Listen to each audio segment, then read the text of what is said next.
સદાશિવસમારંભાં શંકરાચાર્યમધ્યમાં અસ્મદાચાર્યપર્યન્તાં વંદે ગુરુપરંપરાં વંદે ગુરુપરંપરાં. તૈત્તરીય ઉપનિષદની આપણે વિચારણા કરતા હતા, જે કૃષ્ણ યજુર્વેદ અંતર્ગત તૈત્તરીય આરણ્યકમાં પ્રપાઠક 7, 8 અને 9 રૂપે આવેલું છે. એમ પ્રપાઠક 7 છે એ શિક્ષાવલ્લી છે, પ્રપાઠક 8 એ બ્રહ્માનંદવલ્લી છે અને પ્રપાઠક 9 એ ભૃગુવલ્લી છે. એની થોડીક આપણે ટૂંકમાં વિચારણા જોઈ હતી. જ્યારે એ વલ્લીનું અધ્યયન કરીશું ત્યારે એના ઉપર વિસ્તારપૂર્વક વિચારણા કરીશું. અત્યારે તો આપણે આ તૈત્તરીય ઉપનિષદના જે મંગલાચરણના જે શ્લોક છે એ શ્લોકને આપણે સમજવાનો પ્રયત્ન કરતા હતા. એમાં પ્રથમ શ્લોક, જેનો શબ્દાર્થ આપણે જોવાનો પ્રયત્ન કર્યો હતો, ફરીથી એનું ઉચ્ચારણ કરીશું, આપણે સાથે જ બોલીશું અને પછી એનો અર્થ સમજવાનો પ્રયત્ન કરીશું. યસ્માજ્ જાતં જગત સર્વં યસ્મિન્નેવ પ્રલીયતે યેનેદં ધાર્યતે ચૈવ તસ્મૈ જ્ઞાનાત્મને નમઃ.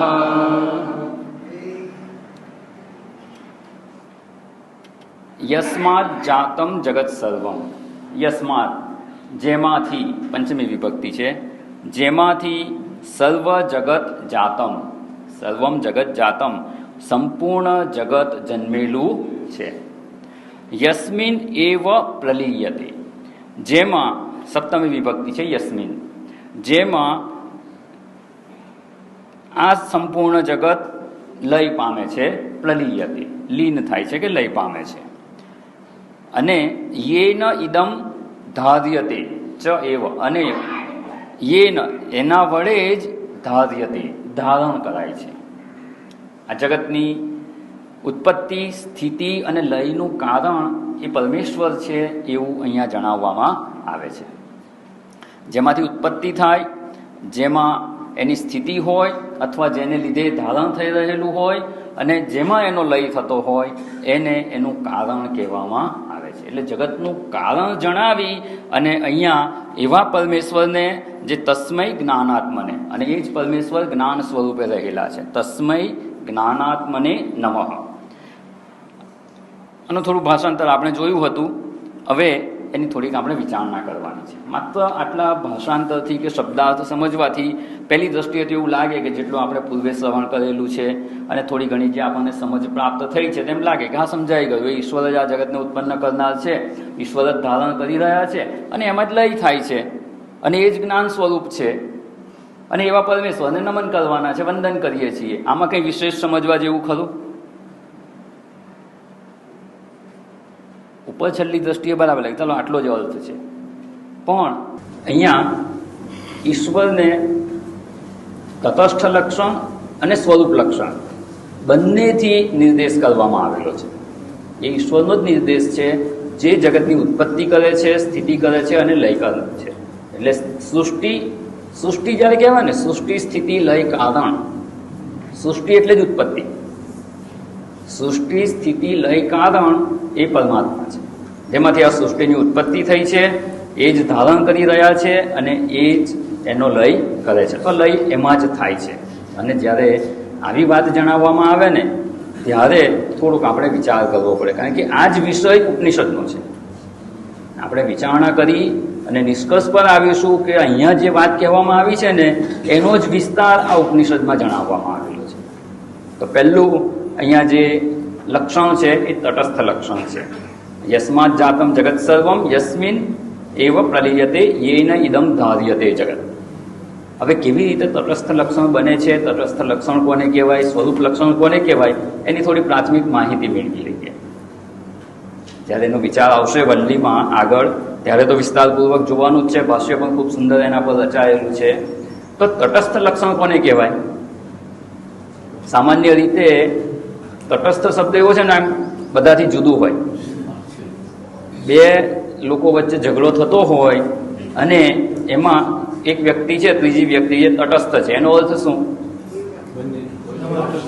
એમાંથી કોઈની સાથે સંલગ્ન નથી તો એને તટસ્થ કહીએ. અહીંયા છે ને તટ એટલે કિનારો, નદીનો તટ કહીએ ને આપણે. તટે સ્થિત્વા નિરૂપ્યતે. નદીમાં નાવ જતી હોય અને એનો નિર્દેશ કરે, પણ ક્યાં ઉભા રહીને કરો છો? તમે કિનારે ઉભા રહીને કરો. પેલી 3 નાવ જાય છે ને એમાં જે વચલી છે ને એમાં પેલા ભાઈ બેઠા છે. તમે નાવમાં નથી, તમે ક્યાં છો? કિનારે. તટે સ્થિત એટલે દૂર રહી અને નિર્દેશ કરે છે. અને દૂર રહી અને જે નિર્દેશ કરે ને એ તટસ્થ લક્ષણ કાયમ એમાં હોતું નથી. થોડી વારમાં નાવ આગળ જતી રહી, તમે કહેશો પેલી નાવ દેખાય છે તે છે, થોડી વાર પછી જુઓ તો ત્યાં ન હોય. તટે સ્થિત્વા નિરૂપ્યતે એને તટસ્થ લક્ષણ કહેવાય. તો અહીંયા આગળ એ પરમાત્માનું લક્ષણ જણાવવામાં આવે છે જેનું આપણે જ્ઞાન પ્રાપ્ત કરવાનું છે. પણ એ પરમાત્મા આપણે કોઈ ઇન્દ્રિયોથી તો જાણી શકીએ તેમ નથી. તો એને કેવી રીતે જણાવવાના? તો કે એને તટસ્થ લક્ષણથી જણાવવામાં આવે છે અને સ્વરૂપ લક્ષણથી જણાવવામાં આવે છે. તો તટસ્થ લક્ષણ એ જાણવામાં સહેલા છે. સીધું જો સ્વરૂપ લક્ષણ જણાવી દેવામાં આવે ને તો આપણું મન એને જલ્દીથી ગ્રહણ કરી શકતું નથી. એટલે એને પહેલાં તટસ્થ લક્ષણથી જણાવવામાં આવે અને તટસ્થ લક્ષણથી જણાવ્યા બાદ સ્વરૂપ લક્ષણનો પણ નિર્દેશ કરવામાં આવે.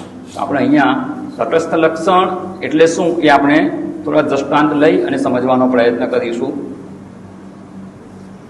ધારો કે આ સ્ટીલનો પ્યાલો છે. આ શું છે? સ્ટીલનો પ્યાલો. ઘણા લોકો આને સ્ટીલનો ગ્લાસ કહે છે. હું ઘણી વાર પૂછું ને વર્ગમાં તો એવું કે શું છે કે સ્ટીલનો ગ્લાસ. ગ્લાસ એટલે શું? એટલે સ્ટીલનો કાચ એવું ના કહેવાય. એટલે મેં પહેલેથી જ કહી દીધું. આ શું છે? સ્ટીલનો પ્યાલો છે. હવે આમાં તટસ્થ લક્ષણ શું છે?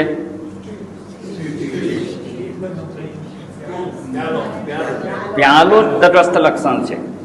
પ્યાલો નામ અને આ આકાર એ તટસ્થ લક્ષણ છે. એને જ્યારે પ્યાલો એવું સંબોધન કરીએ છીએ ત્યારે શેનો નિર્દેશ થાય છે? એનો આવો આકાર છે, એનું આપણે નામ આપેલું છે, પણ વાસ્તવમાં નિર્દેશ શેનો થાય? સ્ટીલનો પ્યાલો એટલે વસ્તુ શું આવે? ધારો કે હું કહું સ્ટીલનો પ્યાલો લાવો. જ્યાં સુધી એના સ્વરૂપ લક્ષણ ખબર નથી ત્યાં સુધી તો એના તટસ્થ લક્ષણને જોઈ અને એનું જ ગ્રહણ થાય છે. પણ ગ્રહણ કરીએ છીએ તે છે શું? વાસ્તવમાં સ્ટીલનું જ ગ્રહણ છે. ત્યારે કહીએ કે હું પ્યાલો ગ્રહણ કરું છું,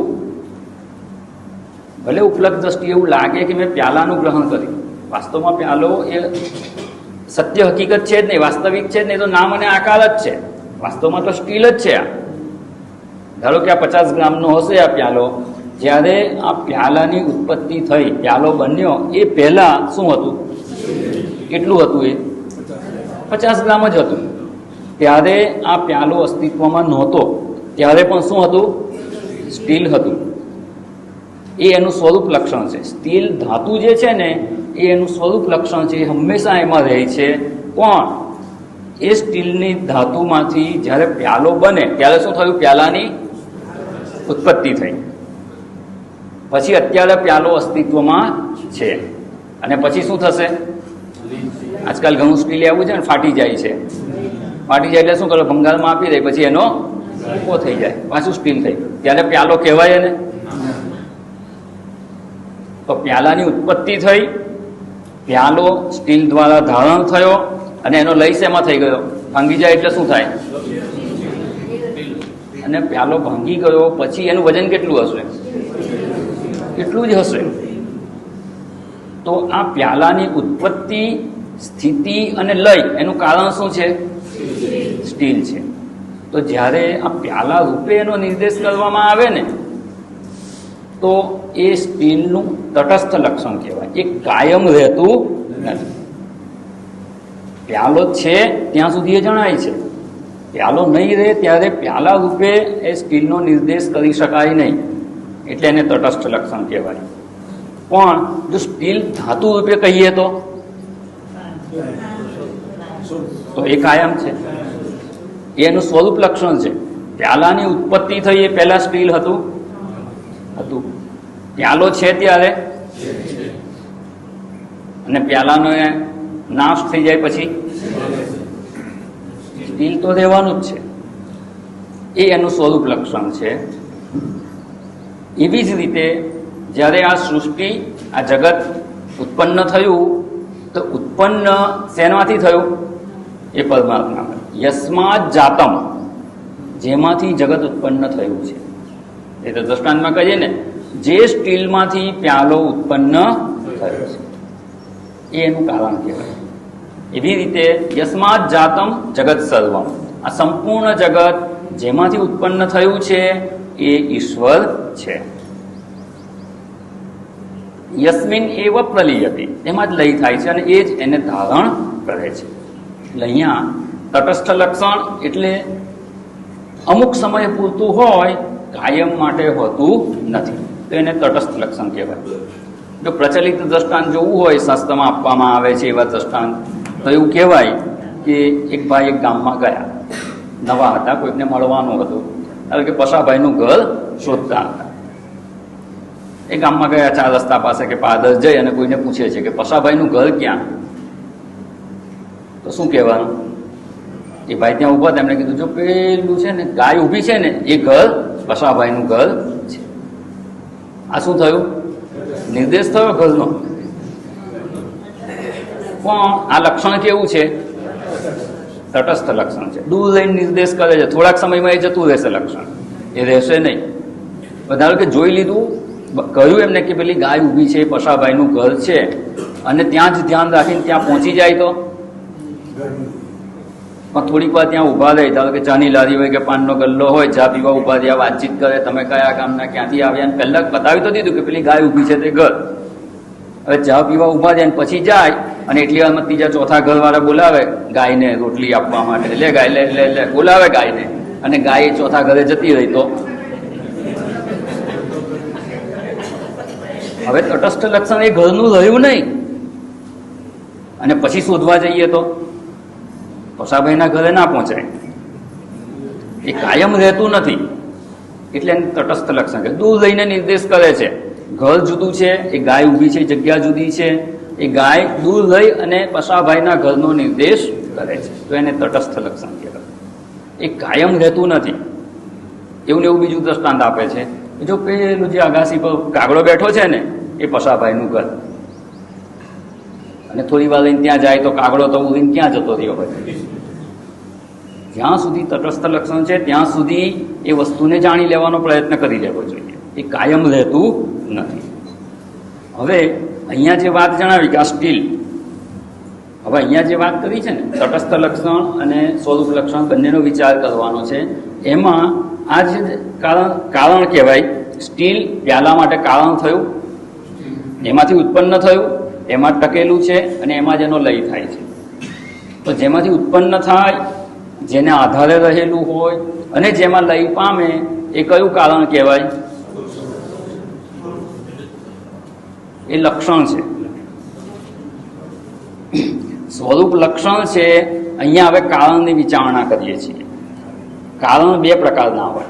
કોઈ પણ વસ્તુનું સર્જન થાય ને એમાં 2 પ્રકારના કારણ હોય છે. એક નિમિત્ત કારણ હોય અને બીજું ઉપાદાન કારણ. ખબર જ છે બધી, ખાલી હું યાદ કરાવું છું. આમાં નવું કંઈ નથી, માત્ર આપણી સમજમાં સ્પષ્ટતા કેળવવાની આવશ્યકતા છે. આટલા વર્ષોથી સત્સંગ કરો છો એ ખબર જ છે. એને આપણે એક સૂત્રમાં સમજવાનો પ્રયત્ન કરવાનો છે કે જેથી આપણી સમજની સ્પષ્ટતા આવે. એટલે અહીંયા આ લક્ષણ તો જોયા, તટસ્થ લક્ષણ, સ્વરૂપ લક્ષણનો વિચાર કરવાનો છે. જેમાંથી ઉત્પન્ન થાય, જેના આધારે રહેલું હોય અને જેમાં લય પામે, એ કાર્ય માટે ઉપાદાન કારણ કહેવામાં આવે છે. આમાં જે સ્ટીલ છે એ શું કહેવાય? સ્ટીલ છે તે ઉપાદાન કારણ કહેવાય. અને ઉપાદાન કારણની લાક્ષણિકતા શું છે? એ હંમેશા કાર્યની સાથે રહેલું હોય. એમાંથી જેની ઉત્પત્તિ થઈ હોય એના આધારે જ ટકે, એમાં જ લય પામે, અને જ્યાં સુધી કાર્ય હોય ત્યાં સુધી કારણ એનાથી અભિન્ન જ હોય. બીજા અર્થમાં કહીએ ને તો કારણ જ કાર્ય રૂપે અભિવ્યક્ત થયું હોય એને ઉપાદાન કારણ કહેવામાં આવે છે. આ પ્યાલાની ઉત્પત્તિ થઈ સ્થિતિ છે અને પ્યાલાનો નાશ થઈ જશે તો પણ સ્ટીલ તો એમાં રહેશે જ. એટલે સ્ટીલને ઉપાદાન કારણ કહેવાય. અને આની ઉત્પત્તિમાં બીજું એક કારણ હોય છે, કારણ કે એમને સ્ટીલ પડેલું હોય તો પ્યાલો બની નથી જતો, કોઈક એનો બનાવનાર હોય. અને જે એનો બનાવનાર જે છે એ કાયમ એની સાથે હોય છે ખરો? આનું બનાવનાર કોણ હશે? બીજા શબ્દોમાં કહે તો લુહાર કહેવાય ને. સ્ટીલ એટલે આમ તો લોખંડ જ ને, લોખંડનું કામ કરે ને શું કહેવાય? થોડો સુધરેલો લુહાર હશે. પેલું સાદા લોખંડનું કામ કરે, સ્ટીલનું કામ કરે છે, પણ લુહાર જ હશે ને કોઈક સુધરેલો. ઉપાદાન કારણ તો સ્ટીલ છે. હવે નિમિત્ત કારણ કેવું હોય તો કે જે નિમિત્ત કારણ હોય ને એને ઉત્પન્ન થનારા કાર્ય વિશેનું પહેલેથી જ્ઞાન હોય. જે ઉત્પન્ન કરવાનું છે એને ખબર હોય કે મારે પ્યાલો બનાવવો છે કે તપેલી બનાવવી છે. કુંભાર હોય તો કુંભારને ખબર હોય જ્યારે પિંડ હોય માટીનો તો હું ઘડો બનાવીશ, ઈંટ બનાવીશ, નળિયું બનાવીશ, શું બનાવવાનું છે એ કુંભારને પહેલેથી ખબર હોય. જે વસ્તુ બનાવવાની હોય એનું જ્ઞાન પણ હોય. આપણને કોઈ સ્ટીલ આપી દે તો આપણે એનો પ્યાલો ના બનાવી શકીએ, કોઈ સોનું આપી દે તો આપણે એનાથી ઘરેણા નથી બનાવી શકતા.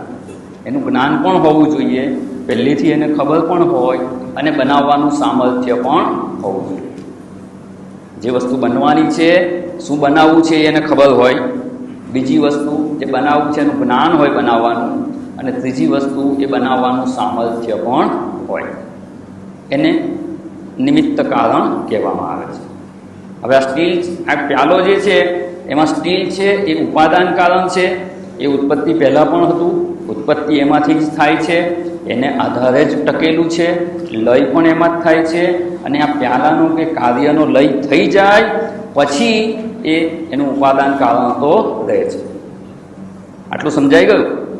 હવે આપણે આ શ્લોકની વિચારણામાં જે એનો ગૂઢાર્થ છે એને સમજવાનો પ્રયત્ન કરવાનો છે કે કેવી રીતે આખા ઉપનિષદની વિચારણા અહીંયા સંક્ષેપમાં રજૂ કરવામાં આવી છે. એટલે આનું ઉપાદાન કારણ સ્ટીલ છે અને નિમિત્ત કારણ કોણ છે? લુહાર. એટલે ઘરેણાં બને, ઘરેણામાં ઉપાદાન કારણ શું છે? સોનું. અને નિમિત્ત કારણ સોની. આટલું સમજાઈ ગયું? ચાલો પ્રસિદ્ધ દ્રષ્ટાંત લઈએ. આ શું છે? આનું ઉપાદાન કારણ શું છે? ઘડાનું ઉપાદાન કારણ શું? માટી. અને નિમિત્ત કારણ?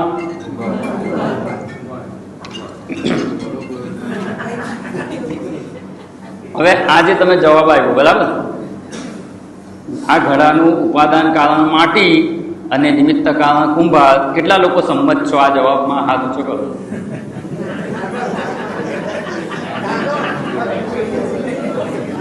કેમ, શું થયું? હમણાં તો કહ્યું. તમે જ કહ્યું ને. મેં પૂછ્યું આ શું છે તો કે ઘડો છે.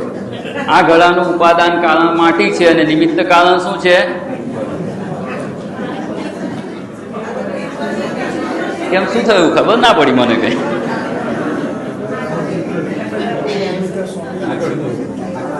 આ જે ઘડો છે ને એનું નિમિત્ત કારણ શું છે?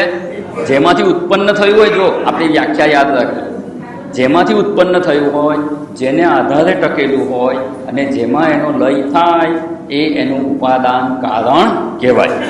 આની ઉત્પત્તિ શેમાંથી થઈ? આ ઘડાની કાગળમાંથી. અત્યારે ટકેલું છે ક્યાં? ઘડો છે ક્યાં? કાગળ પર. અને એનો નાશ થઈ જાય શું રહેશે?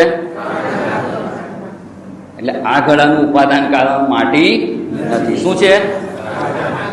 અને એનું નિમિત્ત કારણ કોણ છે? જેને ખબર હતી આ ઘડો દોરતા પહેલા કે મારે ઘડો દોરવાનો છે. કોણ હતું?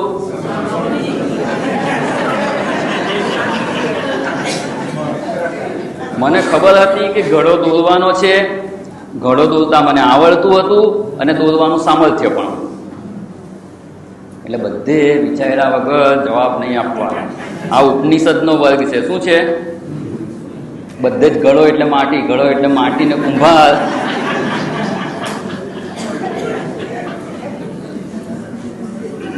વ્યાખ્યા પ્રમાણે લાગુ પણ આશેમાંથી ઉત્પન્ન થયું, આમાં ક્યાં માટી આવી? પણ સ્પષ્ટ થઈ ગયું ને. આપણે જે સમજની સ્પષ્ટતા કેળવવા માટે વિચારણા કરીએ છીએ એ વિચારણાની સ્પષ્ટતા પ્રાપ્ત થઈ કે નહીં? બસ આપણું લક્ષ્ય એ હતું. નિમિત્ત કારણ કોને કહેવાય ને ઉપાદાન કારણ કોને કહેવાય? હવે આ જ વિચારણાને થોડું વધારે સૂક્ષ્મતાથી સમજવાનો પ્રયત્ન કરીએ કે જે ઉપાદાન કારણ હોય ને એ કાર્ય ઉત્પન્ન થાય એ પહેલાં પણ હતું, પછી પણ રહેવાનું છે, તો એને શું કહેવાય? એ નિત્ય રહે. કાર્ય કરતાં વધારે નિત્ય હોય. કાર્યની ઉત્પત્તિ પહેલાં પણ હતું, પછી પણ રહેવાનું. તો આ સૃષ્ટિ, આ જગત જ્યારે ઉત્પન્ન થયું, યસ્માદ જાતમ, ઉત્પન્ન થયું એવું કહે છે શાસ્ત્ર. એ તસ્માદ આત્મન આકાશ સંભૂત. એ આત્મતત્વમાંથી પંચમહાભૂતની ઉત્પત્તિ જણાવવામાં આવી. તો જ્યારે પંચમહાભૂતની ઉત્પત્તિ થઈ અને સમગ્ર સૃષ્ટિની ઉત્પત્તિ થઈ, આપણું જગત અસ્તિત્વમાં આવ્યું, અત્યારે પણ ધારણ થઈ રહેલું છે અને એમાં જ પાછું લય પામશે. તો જ્યારે ઉત્પત્તિ થઈ તો એ પહેલાં પણ કંઈક હતું ને, જેમાંથી ઉત્પન્ન થયું. પહેલાં કોરો કાગળ તો હતો ને, આ કોરો કાગળ પહેલાં હતો એવું માનવું જ પડે આપણે. પછી જ એમાંથી એક ઘડો ઉત્પન્ન થયો. તો એ પરમાત્મા પહેલાં પણ હતા જ. અને એટલે છાંદોગ્ય ઉપનિષદમાં કહે છે સત એવ સૌમ્ય ઇદમગ્ર આસીત. આ સૃષ્ટિની ઉત્પત્તિ પૂર્વે સત તત્વ હતું, એમાંથી જ આ જગતની ઉત્પત્તિ થઈ છે. એટલે કંઈ નહોતું ને જગત ઉત્પન્ન થઈ ગયું, અસતવાદ છે એનું નિરાકરણ થઈ જાય. કંઈક હતું અને એમાંથી જ ઉત્પત્તિ થઈ અને એ જ અત્યારે જગત રૂપે જણાઈ રહ્યું છે. અત્યારે આ પ્યાલો દ્રષ્ટિ તમે કાઢી નાખો તો બીજી કઈ દ્રષ્ટિ આમાં થાય છે? સ્થિર દ્રષ્ટિ. વસ્તુ એની એ જ છે. શું થયું? માત્ર સમજ બદલાઈ ગઈ. પ્યાલો જણાતો હતો એને બદલે હવે સ્ટીલ જણાય છે. હવે એ વિચારણાને અહીંયા આપણે લાગુ પાડવાની છે કે એ પરમાત્મા જ હતા, એમાંથી જગત ઉત્પન્ન થયું. પરમાત્મા એકલા જ હતા કે બીજું કંઈ હતું? એ વખતે પરમાત્મા એકલા જ હતા, એમાંથી જ આ જગત ઉત્પન્ન થયું. તો બીજું કંઈ તો હતું ને, તો જે ઉત્પન્ન થયું એ છે શું? 50 ગ્રામ સ્ટીલ હતું અને એમાંથી પ્યાલો ઉત્પન્ન થયો. તો પ્યાલા રૂપે શું છે? સ્ટીલ જ છે. માત્ર ફેર પડે તો એટલો જ પડે છે આપણી સમજ માટે. એવું કહેવાય કે સ્ટીલનો જે ગઠ્ઠો હતો, કે સળિયો હોય કે પ્લેટ હોય, સીટ હોય, એમાંથી આ પ્યાલો બને છે. તો જ્યારે એ સળિયો હોય, પ્લેટ હોય, સ્ટીલ કોઈ પણ પ્રકારે હોય, એમાં અણુઓની ગોઠવણી જુદા પ્રકારે હતી. એની માત્ર અણુની ગોઠવણી બદલાઈ ગઈ, બીજું કંઈ ફેર નથી પડતું. દાખલા તરીકે આમાં 5 લાખ સ્ટીલના અણુ હોય. આ પ્યાલો ઉત્પન્ન થયો પહેલાં 5 લાખ અણુ જ હતા. અત્યારે પ્યાલો છે ત્યારે પણ 5 લાખ અણુ જ હશે અને એનો લય થશે, નાશ પામશે, ત્યારે પણ સ્ટીલના અણુમાં કોઈ ફેર પડવાનો નથી. સ્ટીલ તો એમનું એમ જ છે, એમાં કોઈ ફેર નથી પડતો. માત્ર વચ્ચે થોડાક સમય માટે આપણને કાર્ય રૂપે પ્યાલો જણાય છે. તો આ થયું એનું તટસ્થ લક્ષણ. હવે આપણે થોડીક આગળ વિચારણા કરવાની કે જેમાંથી ઉત્પન્ન થયું અને જેને લીધે ધારણ થઈ રહેલું છે. હવે ધારણ થવું ને એ પણ વધારો કે આ પ્યાલો છે અથવા આ ક્લિપ છે. આ ક્લિપ અત્યારે હું અહીંયા મૂકું, આ ટેબલ ઉપર મૂકી. આ ક્લિપ ક્યાં ધારણ થયેલી છે? કોને આધારે રહેલી છે? ટેબલને આધારે. એટલે ટેબલને આધારે રહેલી હોય તો એવું કહેવાય કે ટેબલ ના હોય તો ક્લિપ ના હોય, કારણ કે એનો આધાર જતો રહે તો વસ્તુ રહે ખરી. જો આધાર કોને કહેવાય? તમે ધારો કે 5 ફૂટનું એક પ્લેટફોર્મ બનાવી દીધું હોય ઉપર, એની ઉપર તમને ઊભા રાખીએ ત્યારે તમે 5 ફૂટની હાઈટ પર ઊભા છો અને 5 ફૂટનું પ્લેટફોર્મ લઈ લઈએ, તમારો આધાર લઈ લીધો, તો તમે 5 ફૂટની હાઈટ પર ઊભા રહી શકો ખરા? તો જો એવું કહેતા હોય કે આ ક્લિપ અત્યારે ટેબલના આધારે રહેલી છે, તો આ ટેબલ હટાવી લઈએ તો ક્લિપ ના રહેવી જોઈએ. અહીંયા શું કહ્યું છે? યેન ઇદમ ધાર્યતે, જેના દ્વારા આ જગત ધારણ કરાઈ રહેલું છે. એટલે જો કહેવું હોય તો એવું કહેવાય કે આ ક્લિપનો આધાર શું છે? પ્લાસ્ટિક. આ ક્લિપ શેને આધારે ધારણ થઈ રહેલી છે? પ્લાસ્ટિકને આધારે. આમાંથી પ્લાસ્ટિક કાઢી લો પછી ક્લિપનું અસ્તિત્વ રહેતું નથી. અહીંયા જોયું આપણે આ સ્ટીલના પ્યાલામાં, સ્ટીલને આધારે આ પ્યાલો રહેલો છે. પ્યાલાનું અસ્તિત્વ ક્યાં સુધી છે? આમાંથી સ્ટીલ કાઢી લઈએ તો પ્યાલાનું અસ્તિત્વ રહેતું. એટલે આ પ્યાલો આ ટેબલને આધારે છે એવું ના કહેવાય, પ્યાલો સ્ટીલને આધારે રહેલો છે. એટલે અહીંયા કહેવામાં આવે છે યેન ઇદમ ધાર્યતે, જેના દ્વારા આ જગત ધારણ કરાઈ રહ્યું છે. એટલે એનો અર્થ શું થયો? આ પ્યાલામાં ઉપર નીચે વચ્ચે શું છે? તો આ જગતમાં જ્યાં પણ નજર કરો ત્યાં શું છે? શું સિદ્ધ કયા નિશ્ચય પણ આપણે પહોંચીએ છીએ? બહુ અગત્યની વસ્તુ છે. આ વિચારણા આપણને ક્યાં લઈ જશે?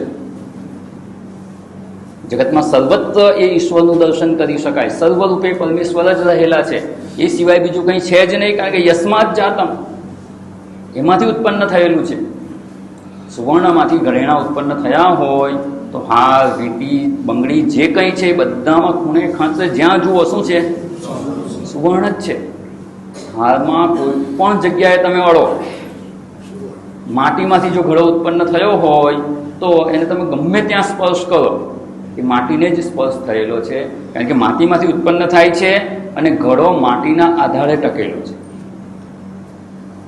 જે ઉપાદાન કારણ હોય ને એને આધારે ધારણ થયેલું છે એવું કહેવાય. એટલે અહીંયા શબ્દ વાપરવામાં આવે છે યેન ઇદમ ધાર્યતે, જેને લીધે અત્યારે જગત ધારણ થઈ રહેલું છે એ પરમાત્મા છે. એટલે જેમાંથી ઉત્પન્ન થયું, એટલે ઉત્પન્ન થતાં પહેલાં પરમાત્મા હતા તો જ એમાંથી ઉત્પન્ન થયું. અત્યારે પણ એ પરમાત્માને લીધે જ જગત ધારણ થઈ રહેલું છે. તો અત્યારે કોણ છે? એ પરમાત્મા જ છે. જગત રૂપે પરમાત્મા રહેલા છે. અને લય થશે ત્યાર પછી શું રહેશે? એ જ પરમાત્મા રહેશે. આ પરમાત્મા પહેલાં પણ હતા, અત્યારે છે, પછી પણ રહેવાના. એટલે જ્યારે જગત છે ત્યારે તો પરમાત્મા છે જ, પણ જગત નથી જણાતું ત્યારે પણ એ પરમાત્મા રહેલા છે. એટલે કહીએ ને કે એક સૃષ્ટિનો પ્રલય થઈ ગયો, એક જગતનો પ્રલય થઈ ગયો અને બીજા જગતની ઉત્પત્તિ થાય, એ વચ્ચેના સમયમાં શું છે? એમાંય પરમાત્મા છે. પણ ત્યારે જગત છે. આ જે લક્ષણ છે જેમાંથી જગતની ઉત્પત્તિ, સ્થિતિ અને લય થાય છે એ પરમાત્મા છે. એ જગતની ઉત્પત્તિ, સ્થિતિ અને લય કરવા પણ જે છે ને એ તટસ્થ લક્ષણ કેમ કહેવામાં આવે છે? તો ઈશ્વરનો નિર્દેશ કરે છે. ગાય ઊભી છે, ઘર પશાભાઈનું છે, એ નિર્દેશ થઈ ગયો, બરાબર છે. પણ એ નિર્દેશ થાય છે ત્યારે તો એ વાત સાચી છે, પણ એ કાયમ રહેતું નથી. પણ નિર્દેશ થાય છે ત્યારે એ ઘર પશાભાઈનું છે એ સમજાય છે. પણ જ્યારે ગાય ખસી ગઈ ત્યારે પશાભાઈનું ઘર ખસી જાય છે? ના, એ તો ત્યાંનું ત્યાં છે. એવી રીતે જ્યારે આ લક્ષણ આપણને જણાય છે ને ત્યારે તો એ પરમાત્માનો જ નિર્દેશ કરે છે. જ્યારે લક્ષણ નથી હોતું ને ત્યારે એ પરમાત્મા તો છે જ. એટલે એને તટસ્થ લક્ષણ કહેવામાં આવે છે. જગત નથી ત્યારે આ પરમાત્મામાં આ લક્ષણ નથી જણાતા. આજે મુદ્દો અત્યારે સમજવાનો છે કે એને તટસ્થ લક્ષણ કેમ કહ્યું? કાયમ રહેતું હોય ને તો સ્વરૂપ લક્ષણ થઈ જાય. જગતની ઉત્પત્તિ, સ્થિતિ, લય કરવા પણ જે લક્ષણ છે એ પરમાત્મામાં કાયમ રહેતું હોય. કાયમ રહે છે? સૃષ્ટિના પ્રલય પછી એ નથી જણાતું. આ જગત જણાતું જ નથી, જગત હોતું જ નથી. ત્યારે પણ પરમાત્મા છે. એટલે જગતના ઉત્પત્તિ અને સ્થિતિ અને લય, જગતની ઉત્પત્તિ, સ્થિતિ, લય કરવા પણ જે છે ને એ લક્ષણ પરમાત્મામાં જણાય તો એ તટસ્થ લક્ષણ કહેવાય, સ્વરૂપ લક્ષણ નથી. જો સ્વરૂપ લક્ષણ હોય ને તો સૃષ્ટિનું અસ્તિત્વ કાયમ રહેવું જોઈએ. આ જગત કાયમ જણાવવું જોઈએ જો સ્વરૂપ લક્ષણ હોય તો. પણ એ તટસ્થ લક્ષણ છે એટલે એ કાયમ રહેતું નથી. તો સ્વરૂપ લક્ષણ શું છે? સ્વરૂપ લક્ષણનો નિર્દેશ કરેલો જ છે, તસ્મૈ જ્ઞાનાત્મને નમઃ. એટલે અહીંયા જે આ તટસ્થ લક્ષણ દ્વારા નિર્દેશ કરી અને જે સૂક્ષ્મ બુદ્ધિવાળા ના હોય, પરિપક્વ બુદ્ધિ ના થઈ હોય, એ સ્વરૂપ લક્ષણને ગ્રહણ કરી શકે, જે શુદ્ધ સતચિત આનંદ સ્વરૂપ છે એનું ગ્રહણ કરી શકે એવું મન ના હોય, એવી સૂક્ષ્મ બુદ્ધિ ના હોય, અને જેને જગતનું દર્શન થઈ રહ્યું છે એ પણ એ પરમાત્માનો તટસ્થ લક્ષણનું ગ્રહણ કરી શકે, એના માટે અહીંયા તટસ્થ લક્ષણનો નિર્દેશ છે.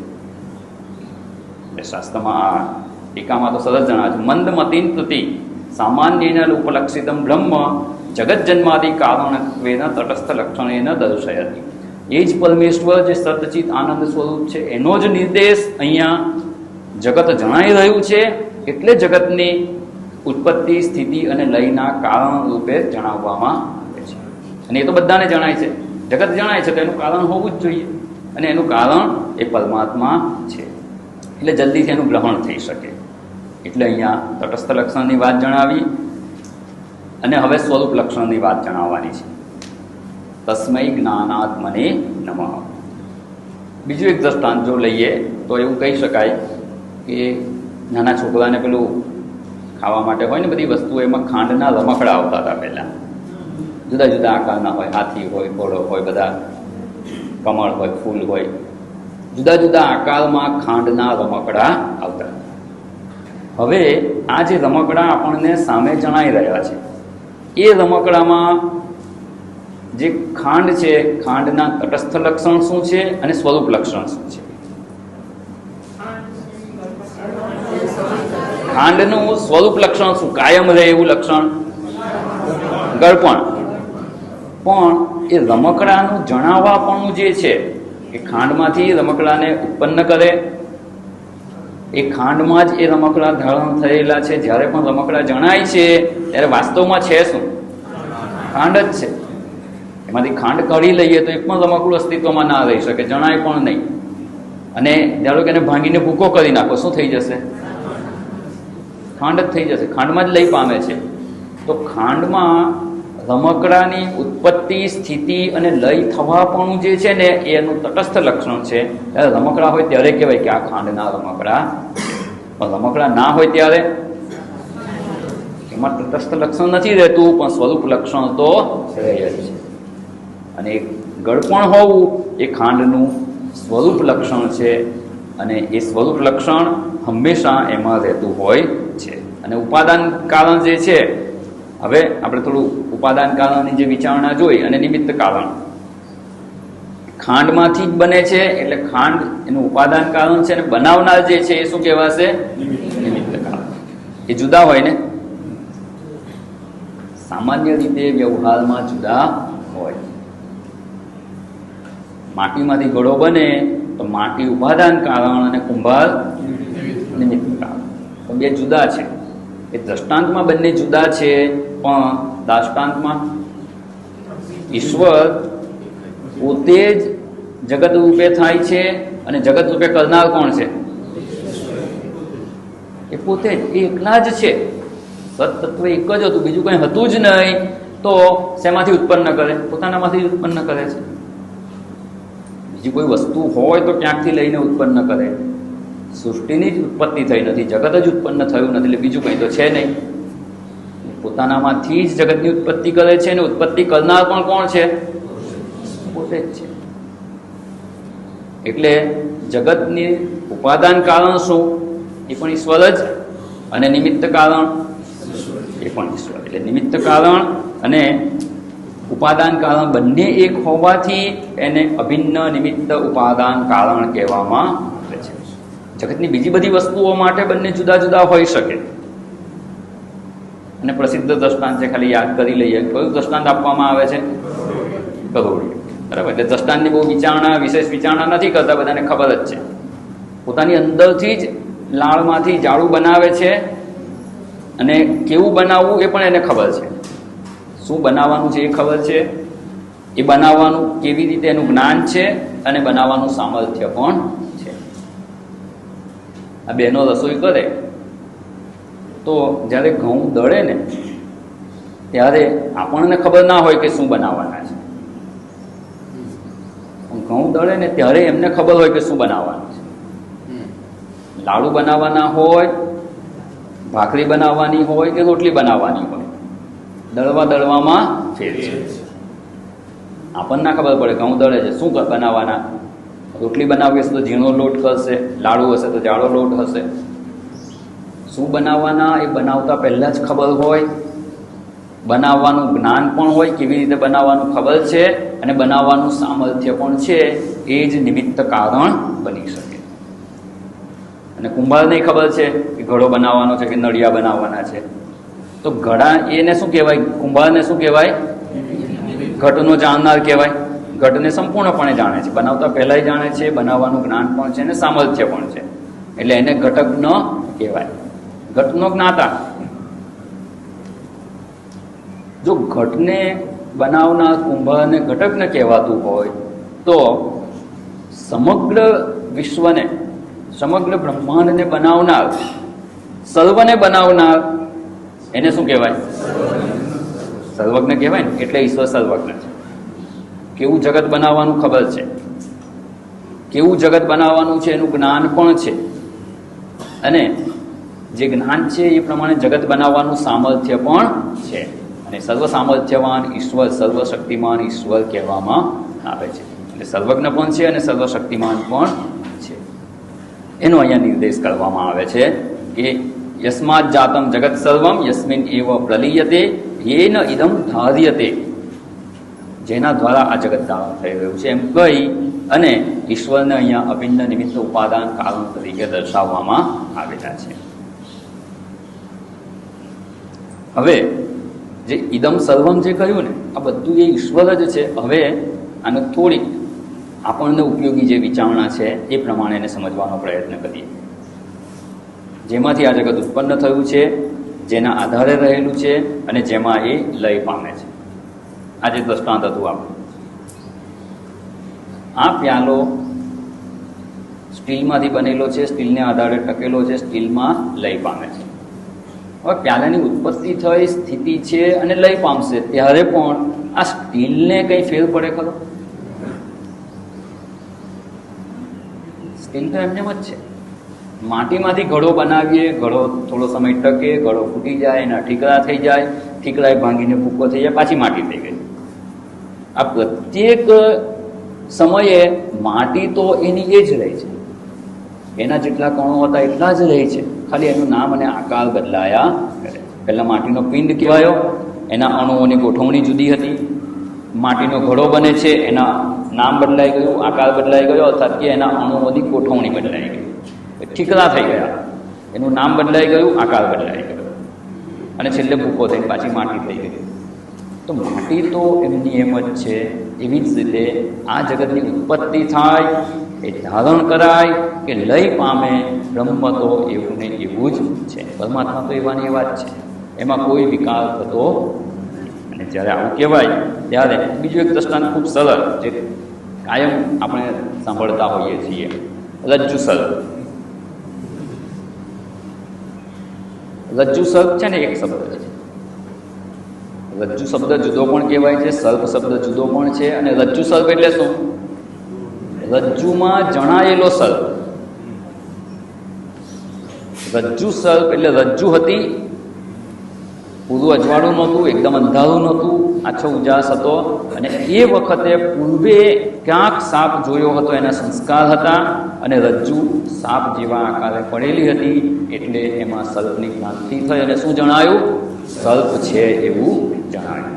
હવે રજ્જુ, જ્યારે રજ્જુ સર્પ રૂપે જણાય, સર્પ રૂપે જણાય ત્યારે રજ્જુમાં કેટલું ઝેર આવે? એ કેટલી નાની મોટી, કંઈ થાય ખરું? કંઈ જ ના. બસ એવી રીતે પરમેશ્વર હતા ને, એમાં જગતની ઉત્પત્તિ થાય, સ્થિતિ થાય કે એમાં લય પામે, પરમેશ્વરને કોઈ ફેર પડે ખરો? એવાને એવા જ શુદ્ધ છે. અને એટલે કહ્યું ચોથા ચરણમાં, તસ્મૈ જ્ઞાનાત્મને નમઃ. એ જ્ઞાન સ્વરૂપ જ છે. એટલે જગતની ઉત્પત્તિ, સ્થિતિ, લયનું કારણ કહેવામાં આવે, પણ એ ઉત્પત્તિ, સ્થિતિ અને લય થવા છતાં એ પરમેશ્વર શુદ્ધ જ છે. અને એટલે એમાંથી જ ઉત્પત્તિ થઈ, આમાં સ્ટીલનું એકત્વ કહેવામાં આવે છે. પહેલાંય સ્ટીલ હતું, અત્યારે પણ સ્ટીલ છે, પછી પણ સ્ટીલ રહેશે. એટલે સ્ટીલનું એકત્વ અને અદ્વિતીયત્વ છે. એવી જ રીતે અહીંયા જે પરમાત્માનું આ તટસ્થ લક્ષણ જણાવવામાં આવે છે એના દ્વારા એક વાત સિદ્ધ થઈ ગઈ કે એ બ્રહ્મ જ છે. જગત રૂપે જણાય ત્યારે પણ એ બ્રહ્મ જ છે. એટલે બ્રહ્મનું અદ્વિતીયત્વ અને એકત્વ પ્રસ્થાપિત કરવામાં આવે છે.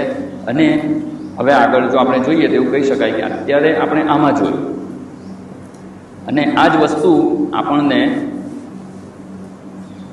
જે વલ્લી બીજી અને ત્રીજી વલ્લી જે છે, બ્રહ્માનંદ વલ્લી અને ભૃગુવલ્લી, એમાં આ જ વિચારને વિસ્તારપૂર્વક સમજાવવાના છે. જેમાંથી જગતની ઉત્પત્તિ થાય છે, સ્થિતિ રહે છે અને લય થાય છે. એ જ ત્રીજી વલ્લીમાં 6ઠ્ઠા મંત્રમાં જણાવે છે, આનંદાદ્યેવ ખલ વિમાની ભૂતાની જાયંતે. એ આનંદ સ્વરૂપ પરમાત્મામાંથી જ બધા ભૂતોની ઉત્પત્તિ થઈ છે. આનંદેન જાતાની જીવંતી, આનંદ તત્વને લીધે જ, આનંદ સ્વરૂપ પરમાત્માને લીધે જ એ જીવી રહ્યા છે અને એમાં જ એનો લય થાય છે.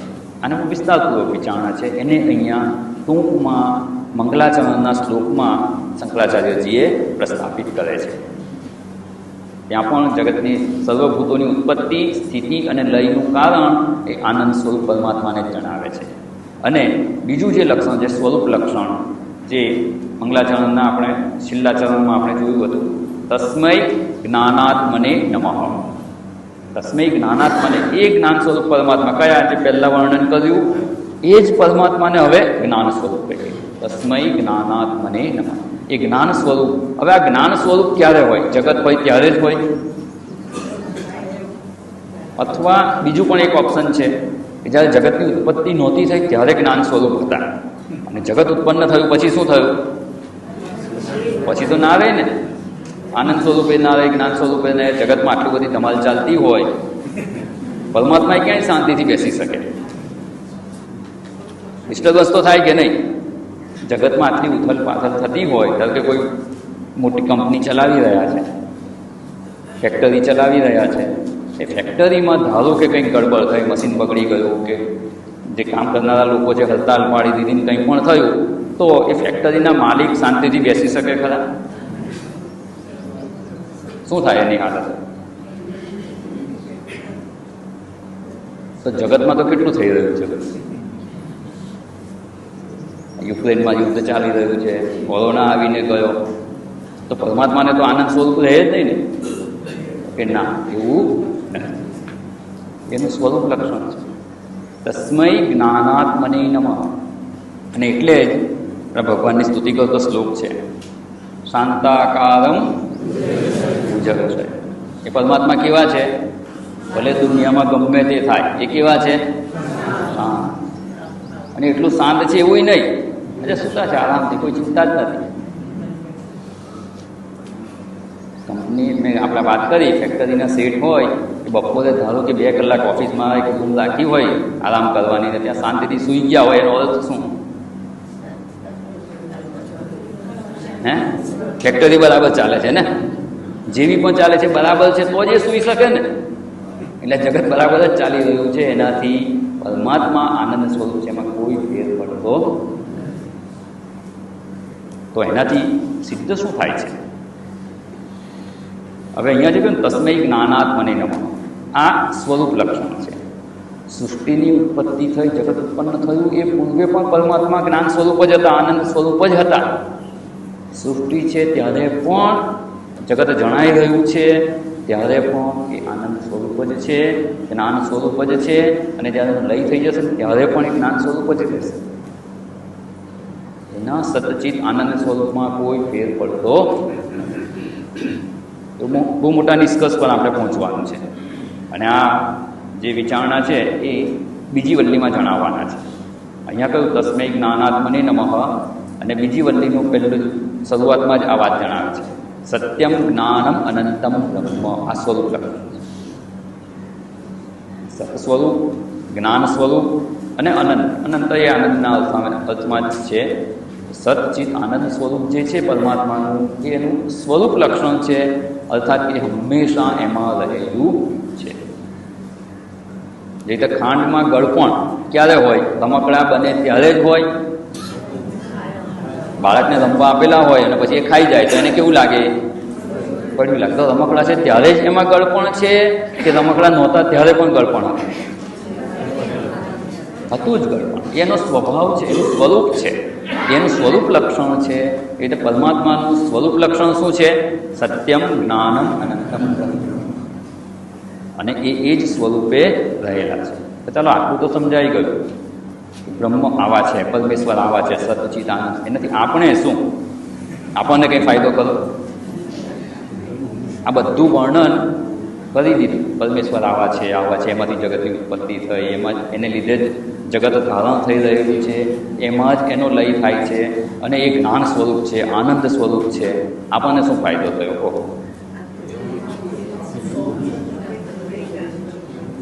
જો આપણને કંઈ ફાયદો ના થવાનો, આપણે તો એવા દુઃખી જ રહેવાના હોઈએ, તો આ જ્ઞાન પ્રાપ્ત કરીને કરવાનું શું? આ જ્ઞાનનો કોઈ ફાયદો નથી. ત્યાં જ બીજી વલ્લીમાં જણાવે છે, સત્યમ જ્ઞાનમ અનંતમ બ્રહ્મ યો વેદ નિહિતમ ગુહાયા. હૃદય ગુફામાં આપણી અંદર અંતરાત્મા રૂપે આ રહેલા છે. સૃષ્ટિની ઉત્પત્તિ કરી એટલે પહેલાં ક્યાં દૂર છે એવું નહીં. જે પરમેશ્વર જગતની ઉત્પત્તિ, સ્થિતિ અને લયનું કારણ છે, એ જ આપણા અંતરાત્મા રૂપે રહેલા છે. હૃદય ગુફામાં એ જ પરમેશ્વર આનંદ સ્વરૂપે, જ્ઞાન સ્વરૂપે રહેલા છે. અને એવું હોય તો આપણને ફાયદો. બાકી ગમે એટલું હોય, ગમે એવા આનંદ સ્વરૂપ હોય, પણ આપણાથી ભિન્ન હોય ને તો કોઈ ફાયદો નથી. એ જ્ઞાનનો કોઈ મતલબ નથી. પેલું કહે ને કે એકાઉન્ટમાં બહુ પૈસા જમા થઈ ગયા, લખે કે એકાઉન્ટમાં બહુ પૈસા જમા થાય, પછી કોમા કરીને બીજાના, એટલે બીજાના એકાઉન્ટમાં ગમે એટલા પૈસા જમા થાય, આપણે શું? આપણે એકાઉન્ટમાં જમા થાય તો વાપરી શકીએ આપણે.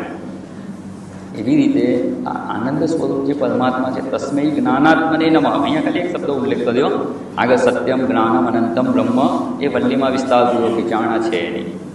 તો એ જે સ્વરૂપ લક્ષણનો નિર્દેશ છે, એ પરમાત્મા મારું પોતાનું સ્વરૂપ છે.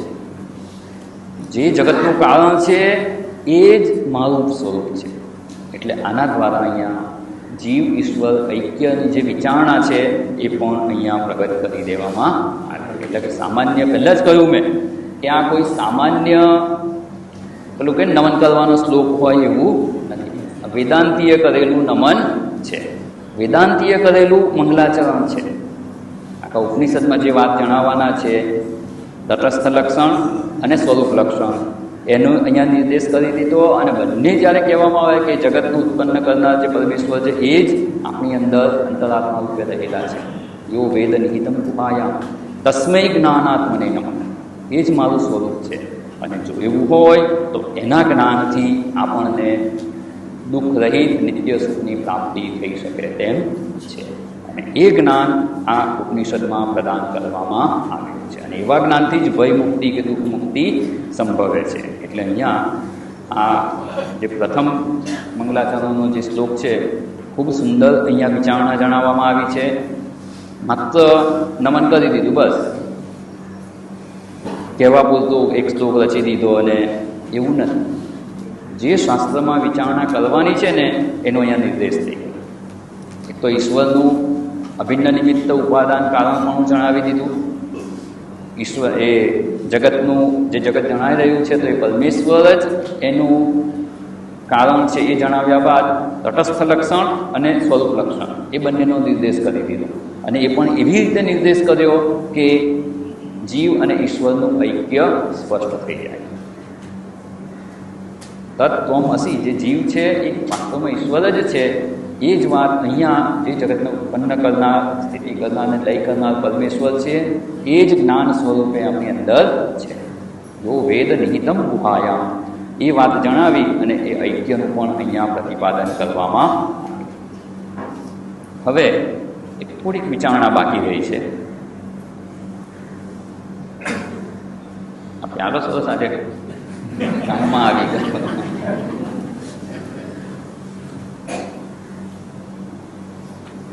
આમાં જ્યારે એવું કહેવામાં આવે છે કે પહેલાં પણ સ્ટીલ હતું, અત્યારે સ્ટીલ છે, સ્ટીલમાંથી જ ઉત્પત્તિ, સ્થિતિ અને લય છે. પહેલાં સ્ટીલ હતું, અત્યારે સ્ટીલ છે, પછી પણ સ્ટીલ જ રહેવાનું. તો પ્યાલો શું છે? એને બીજા શબ્દોમાં શું કહેવાય? પ્યાલો સ્વરૂપ છે, નામ અને આકાર. અને નામ અને આકારને આપણે બીજું શું કહીએ છીએ? આરોપ માત્ર છે, મિથ્યા છે. સિદ્ધ શું થયું? આ જો નામ અને આકાર જણાય છે એ પહેલાંય નહોતા, પહેલાંની ઉત્પત્તિ પહેલાં નહોતા, વચ્ચે થોડોક સમય જણાય છે અને પછી રહેતા નથી. માંડુક્યમાં આગળ આવશે, આદાવંતે છે યન્નાસ્તિ વર્તમાને બી તત્તર. આદિ અને અંતમાં જેવું હોય ને એવું વચ્ચે પણ સમજી લીધું. આ જગત પૂર્વે હતું નહોતું, પછી રહેવાનું છે નથી રહેવાનું, તો અત્યારે પણ કેવું છે? નથી જેવું જ સમજવું. એટલે એ આરોપ માત્ર છે કે મિથ્યા છે, એનું સ્વતંત્ર અસ્તિત્વ જ નથી. અને જ્યારે એટલું સમજાઈ જાય ને કે આ પ્યાલો જે જણાય છે, અત્યાર સુધી પ્યાલો છે એવું કહેતા હતા, હવે સ્પષ્ટ સમજાઈ ગયું કે પ્યાલો છે તો આરોપ છે. થોડોક સમય માટે પ્યાલો જણાય છે, બાકી તો સ્ટીલ જ હતું. એટલે આપણી દ્રષ્ટિનું ફોકસ ક્યાં ગયું? હવે સ્ટીલ પર ગયું. હવે પ્યાલો દ્રષ્ટિમાંથી જતો રહ્યો, હવે સ્ટીલ જણાય છે. તો પ્યાલો છે એ શું થઈ ગયું આપણા માટે? હવે મિથ્યા થઈ ગયું, એનું સ્વતંત્ર અસ્તિત્વ નથી. હવે જો જગતને ઉત્પન્ન કરનાર, એને ધારણ કરનાર અને લય કરનાર પરમેશ્વર છે, તો આ જગત કેવું થયું? જગત મિથ્યા સિદ્ધ થઈ ગયું. જીવેશ્વર ઐક્ય પણ પ્રસ્થાપિત થઈ ગયું. અને જ્યારે આ રીતે પરમેશ્વરનો નિર્દેશ કરવામાં આવે ત્યારે આ જગત પણ મિથ્યા થઈ. હવે આ વિચારણા આપણે જે કરી અત્યાર સુધી, અને કોઈ હમણાં જ આવે હોલમાં, કોઈ કારણસર બહાર જવાનું થયું હોય ને મોડું થઈ ગયું ને અત્યારે જ આવે હોલમાં, અને આપણે કહીએ આ શું છે, તો એ શું કહેશે? અને તમે શું કહેશે? સ્ટીલ છે. તમે શું કહેશો? સ્ટીલ છે. અને જે હમણાં આવે છે એ શું કહેશે? પ્યાલો. ચોખ્ખું પ્યાલો દેખાય છે તો પ્યાલો જ કહે ને. હવે એ જે હમણાં જે ભાઈ આવે છે અને એ પ્યાલો કહે છે, એ કેવા કહેવાશે? અજ્ઞાની. અને તમે બધા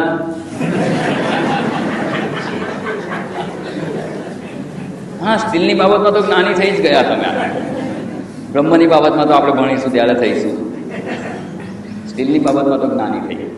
તો આ પ્યાલો ખૂબ સરસ શાસ્ત્રનો સિદ્ધાંત છે. અહીંયા આ પ્યાલો જેને જણાય છે, તો શું પ્યાલો વાસ્તવમાં નથી? આપણે સમજી ગયા, એ તો આરોપ માત્ર છે, મિથ્યા છે, થોડોક સમય જણાય છે. તો જેની અજ્ઞાની દ્રષ્ટિ છે, જે સ્ટીલને નથી જાણતા, એને પ્યાલો જણાય છે. વસ્તુ એક જ છે અહીંયા તમારી સામે. એકને પ્યાલો જણાય છે અને એકને સ્ટીલ જણાય છે. તો પ્યાલો છે ક્યાં? આરોપ માત્ર છે, એટલે જોનારાની દ્રષ્ટિમાં છે એવું કહેવાય. તમારી દ્રષ્ટિમાં શું છે? સ્ટીલ છે. અને જેને સ્ટીલ દ્રષ્ટિ નથી પ્રાપ્ત થઈ, એની દ્રષ્ટિમાં શું છે? પ્યાલો છે. તો આ જગત ક્યાં છે? જોનારાની દ્રષ્ટિમાં છે, વાસ્તવમાં છે જ નહીં જગત. જગતને જગત રૂપે જોઈએ ત્યારે જગત છે, એ જ જગતને જો ઈશ્વર રૂપે જોઈએ, પરમેશ્વર રૂપે જોઈએ, તો એ શું છે? પરમેશ્વર. એટલે જગત આરોપ માત્ર છે કે મિથ્યા છે એવું કહીએ, એનો અર્થ શું? આ કહીને એપ્લાઇડ મિનિંગ. આપણે એપ્લાઇડ સાયન્સની વાત કરીએ. આ વેદાંત એપ્લાઇડ સાયન્સ છે. સમજ તો પ્રાપ્ત, આમાં નવું કંઈ નથી. જે મેં આપણે સમજાવવાનો પ્રયત્ન કર્યો ને આપણે સમજવાનો પ્રયત્ન કર્યો, અને નવું કંઈ નથી. આપણી સમજમાં કેવી રીતે સ્થિત થાય, આપણે એવી દ્રષ્ટિ કેવી રીતે કેળવી શકીએ, એ માટે આપણે વિચારણા કરી રહ્યા છીએ. આ દ્રષ્ટાંતમાં સમજાઈ ગયું. હવે જગતમાં આપણે જ્યારે વ્યવહાર કરીએ, જગત જોઈએ ત્યારે જગત કેવું છે? એ જગત મિથ્યા જ છે. મિથ્યા છે એટલે એ નકામું છે, એ નથી જણાતું એવું નથી. મિથ્યા છે એટલે ઉપયોગી છે. મિથ્યાનો જ ઉપયોગ હોય. આ સ્ટીલ ધારો કે એમને ગઠ્ઠો હોય તો કંઈ ઉપયોગ ખરો? એને નામ આકાર મળે છે ત્યારે જ ઉપયોગી થાય છે. અને શું ઉપયોગમાં આવે છે? આ પાણી જ છે, હા, બીજું કંઈ નથી. એવી રીતે આ જગતમાં વ્યવહાર યોગ્ય છે અને વ્યવહાર કરીએ છીએ એટલે કંઈ જગત સત્ય થઈ જતું મિથ્યા હોય એ જ વ્યવહાર યોગ્ય હોય, સત્યમાં કોઈ વ્યવહાર નથી. તો આ જગત જ્યારે એવું કહેવામાં આવ્યું કે એની ઉત્પત્તિ સ્થિતિ અને લયનું કારણ એ પરમાત્મા છે, એનાથી જ સિદ્ધ થઈ ગયું કે પરમાત્મા જ સત્ય છે, એ જ અધિષ્ઠાન છે, જગત તો આરોપ માત્ર છે, મિથ્યા છે. અને મિથ્યા છે એટલે શું? જેની જેવી દ્રષ્ટિ એવું જણાય. હકીકત શું છે? દ્રષ્ટાંતમાં ધારો કે જોઈએ તો દોરી પડી છે. હવે દોરીમાં સાપ જ જણાય એવું કંઈ જરૂરી છે? જેની દ્રષ્ટિમાં સાપના સંસ્કાર હશે ને સાપ જણાશે, જેની દ્રષ્ટિમાં માળાના સંસ્કાર હશે ને માળા જણાશે. કોઈ ખેડૂત હશે તેને એમ લાગશે જમીનમાં તિરાડ પડી ગઈ છે. ગાર્ડનમાં કામ કરનારો માળી હશે તેની પાસે પાઇપનો ટુકડો પડેલો છે. તો આ બધી વસ્તુ છે ક્યાં? જોનારાની દ્રષ્ટિમાં જ છે.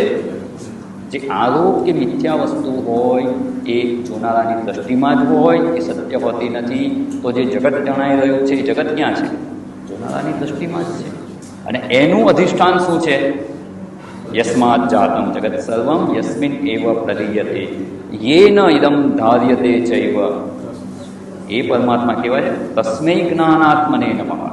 જ્યારે જગત જણાઈ રહ્યું છે ત્યારે એનું આ તટસ્થ લક્ષણ રૂપે જગત જણાઈ રહ્યું છે એ પરમાત્મા, અને એનું જ સ્વરૂપ લક્ષણ છે જે નિત્ય એનામાં રહેલું છે એ જ્ઞાન સ્વરૂપ.